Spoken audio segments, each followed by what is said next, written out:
गंग गणपते नमः। आप सभी का आपके अपने चैनल हिंदी स्टोरी बुक पर बहुत बहुत स्वागत है। आप सभी पर ईश्वर की कृपा सदा बनी रहे। आज इस वीडियो में हम चातुर्मास महात्म्य अध्याय 5 का रसपान करेंगे। इस अध्याय में पैजवन शूद्र और महर्षि गालव का संवाद तथा शालिग्राम शिला के पूजन का महत्व बताया गया है। शांताकारं भुजंगशयनं पद्मनाभं सुरेशं विश्वाधारं गगनसदृशं मेघवर्णं शुभांगं लक्ष्मीकान्तं कमलनयनं योगिभिर्ध्यानगम्यं वन्दे विष्णु भवभयहरं सर्वलोकैकनाथं।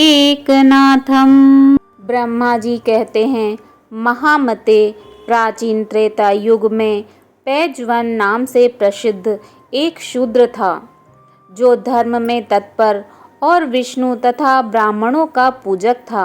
वह न्यायपूर्वक धन का उपार्जन करता और सदा शांत भाव से रहता था। सभी लोग उससे प्रेम करते थे। वह सत्यवादी और विवेकशील था। उसकी स्त्री समान कुल में उत्पन्न, धर्मपूर्वक विवाहित तथा शुभ आचरण वाली प्रतिव्रता स्त्री थी। वह भी सदा देवताओं और ब्राह्मणों के हित में तत्पर रहती थी। महात्मा पैजवन को पूर्व पुण्य के प्रभाव से धन की प्राप्ति हुई थी। वह सदा स्वजनों के द्वारा स्वदेश और परदेश में व्यापार किया करता था।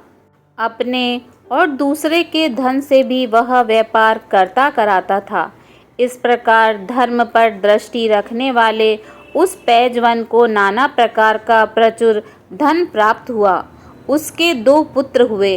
वे दोनों ही पिता की सेवा में लगे रहने वाले थे। धन आदि का अहंकार तो उन्हें छू तक नहीं गया था। वे अपने धर्मयुक्त आचरण से शोभा पाते थे और पिता माता की सेवा के अतिरिक्त दूसरी किसी वस्तु का आदर नहीं करते थे। उनकी स्त्रियां भी अपने सास ससुर की सेवा में अनिवार्य रूप से लगी रहती थी। पैजवन का घर धन्य धान से भरा रहता था। वह स्वयं भी सदा धर्मपरायण हो देवताओं और अतिथियों के पूजन में तत्पर रहता था। उसके घर पर आया हुआ कोई भी अतिथि विमुख नहीं लौटता था।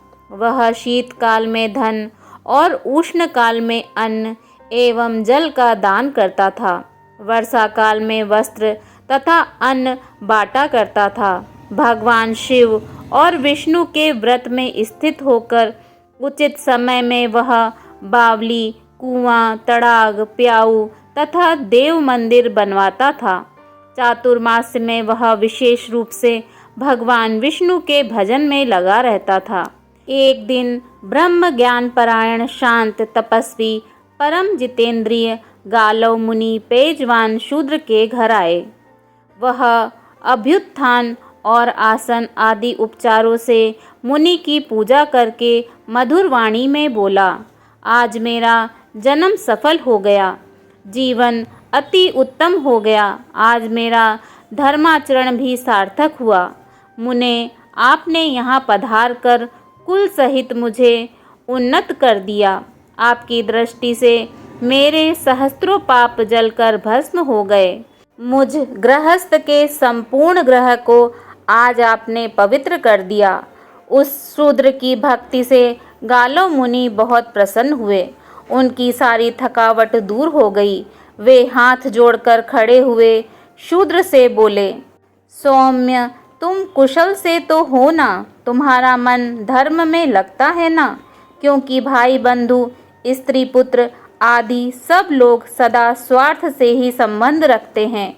तुम गोविंद में सदा भक्ति रखते हो ना? दान में तो तुम्हारी रुचि है ना? क्या धर्म, अर्थ और काम संबंधी कार्यों में तुम्हारा मन उत्साह के साथ संलग्न होता है? भगवान विष्णु का चरणोदक प्रतिदिन सिर पर धारण करते हो ना? भगवान विष्णु का भजन, श्री विष्णु की कथा, श्री विष्णु का स्तोत्र, श्री विष्णु का नमस्कार, श्री विष्णु का ध्यान और भगवान विष्णु का पूजन, यह सब भगवान के शयन काल में किया जाए तो मोक्ष देने वाला होता है। ऐसा कहते हुए मुनि को प्रणाम करके शूद्र ने फिर कहा, मुने, आपकी कृपा दृष्टि से ही मुझे इस आश्रम का पूरा फल मिला है, तथापि मैं आपकी उपदेश युक्त वाणी सुनना चाहता हूँ। आपके आगमन का क्या प्रयोजन है, यह कृपा करके बताइए। तब गालव ऋषि ने उस धर्मात्मा एवं सत्यवादी शूद्र से कहा, इधर तीर्थ यात्रा में लगे हुए मुझे कई मास व्यतीत हो गए। अब चातुर्मास से आ गया है, अतः अपने आश्रम को जाऊंगा। भगवान नारायण की प्रसन्नता के लिए आषाढ़ शुक्ल एकादशी को अपने घर पर चातुर्मास्य का नियम ग्रहण करूंगा। पेजवन बोला, द्विज श्रेष्ठ, मेरे ऊपर अनुग्रह करके कोई ज्ञान की बात मुझे बताइए। वेद में मेरा अधिकार नहीं है, वेद सार के जप का भी मुझे अधिकार नहीं है, अतः विशेषतः चातुर्मास्य में पालन करने योग्य यदि कोई मोक्ष साधक उपाय हो तो उसे बताइए। गालव जी ने कहा, जो मनुष्य शालग्राम में स्थित भगवान विष्णु का पूजन करते हैं, भक्ति उनसे दूर नहीं है। जिसका मन भगवान शालग्राम के चिंतन में लगा हुआ है, उसके द्वारा जो कुछ भी शुभ कर्म किया जाता है वह अक्षय होता है। चातुर्मास में इसका विशेष महात्म्य है। जहाँ शालग्राम शिला और द्वारका की शिला दोनों का संगम हो, वहाँ मनुष्य के लिए मुक्ति दुर्लभ नहीं है। जिस भूमि में सैकड़ों पापों से युक्त मनुष्यों द्वारा भी शालग्राम की शिला पूजी जाती है, वहाँ शिला 5 कोस तक के प्रदेश को पवित्र करती है। यह शालग्राम शिला तेजोमय पिंड है, साक्षात ब्रह्म स्वरूप है। इसके दर्शन मात्र से भी तत्काल सब पापों का नाश हो जाता है। महाशूद्र, शालग्राम शिला की उपस्थित से तो सब तीर्थ और देव मंदिर पवित्र हो जाते हैं तथा समस्त नदियाँ तीर्थत्व को प्राप्त होती हैं। शालग्राम शिला की सन्निधि मात्र से सर्वत्र संपूर्ण क्रियाएं शोभन होती हैं।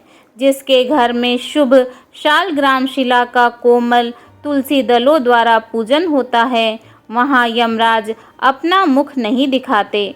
ब्राह्मण, क्षत्रिय, वैश्य तथा शूद्रों को भी शालग्राम शिला के पूजन का अधिकार है।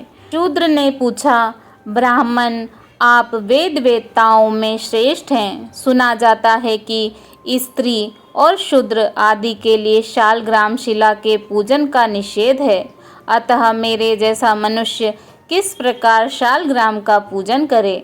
गालव जी ने कहा, मानव शूद्रों में केवल असत्य शूद्र के लिए शालग्राम शिला का निषेध है। स्त्रियों में भी पतिव्रता स्त्रियों के लिए उसका निषेध नहीं किया जाता है। जो शालग्राम शिला के ऊपर चढ़ाई हुई माला अपने मस्तक पर धारण करते हैं, उसके सहस्त्रों पाप तत्काल नष्ट हो जाते हैं। जो शालग्राम शिला के आगे दीपदान करते हैं, उनका कभी यमपुर में निवास नहीं होता। जो शालग्राम में व्याप्त भगवान विष्णु की मनोहर पुष्पों द्वारा पूजा करते हैं तथा जो भगवान विष्णु के शयन काल में शालग्राम शिला को पंचामृत से स्नान कराते हैं, वे मनुष्य संसार बंधन में कभी नहीं पड़ते।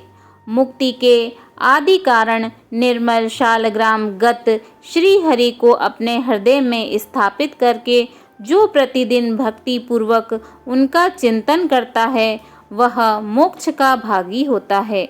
जो सब समय में विशेषतः चातुर्मास्य काल में भगवान शालग्राम के ऊपर तुलसी दल की माला चढ़ाता है, वह संपूर्ण कामनाओं को प्राप्त कर लेता है।